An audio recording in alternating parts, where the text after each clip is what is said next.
না হিন্দু মুসলমানের শত্রু, না মুসলমান হিন্দুর শত্রু। কেউ কারো শত্রু নয়। সব একে অপরের বন্ধু, একে অপরের সঙ্গে মেলামেশা, একে অপরের সঙ্গে রোজ চলাফেরা। এক মাঠে তারা সকাল হলে চাষ করতে যায়, এক বাজারে তারা সারাদিন বাজার করতে যায়, এক অফিসে তারা কাজ করে, একই স্কুলে পড়ে, একই স্কুলে পড়ায়।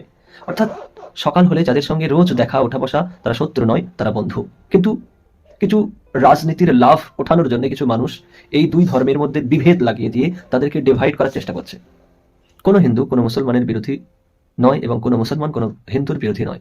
সবাই একে অপরের সঙ্গে কাঁধে কাঁধ মিলিয়ে এই ভারতবর্ষে বসবাস করে আসছে হাজারো বছর ধরে। এখন কিছু মানুষ তারা তাদের লাভ অর্থাৎ তাদের যে ক্ষমতার বলে তাদের লাভ নেওয়ার জন্য তারা এই ধরনের আচরণ করে বেড়াচ্ছে। আমরা দেখলাম যে এই যে 5 লক্ষ কণ্ঠে গীতা পাঠ, খুব ভালো কথা। কেন হবে না? অবশ্যই হবে।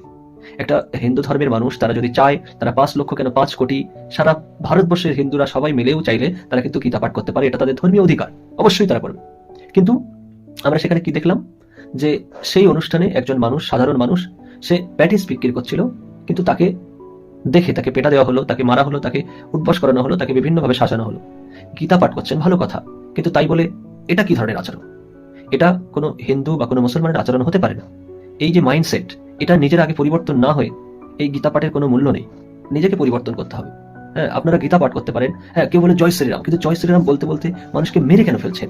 কোনো মানুষ অসুবিধায় পড়েছে, তাকে বাঁচানোর জন্য জয় শ্রীরাম বলুন, তাকে তাকে বাঁচানোর জন্য জয় শ্রীরাম বলতে বলতে তাকে হসপিটালে নিয়ে যান, তার সুস্থতার জন্য সমস্ত চেষ্টা করুন। কিন্তু মারার পরিকল্পনা করে জয় শ্রীরাম বলে আপনি জয় শ্রীরামের নামটাকে আরো উচ্চতায় বাড়িয়ে নিয়ে যাচ্ছেন না। আপনি আপনাদের শ্রীরামকে আপনি আরো ধূলিসাৎ করে মাটির সাথে মিশিয়ে দিচ্ছেন। আপনি ভালো কাজের ক্ষেত্রে জয় শ্রীরাম বলে সমস্ত ভালো কাজ করুন, কিন্তু খারাপ কাজে এই ব্যবহার করে শুধু রাজনীতির ফয়দা লোটার চেষ্টা করছেন।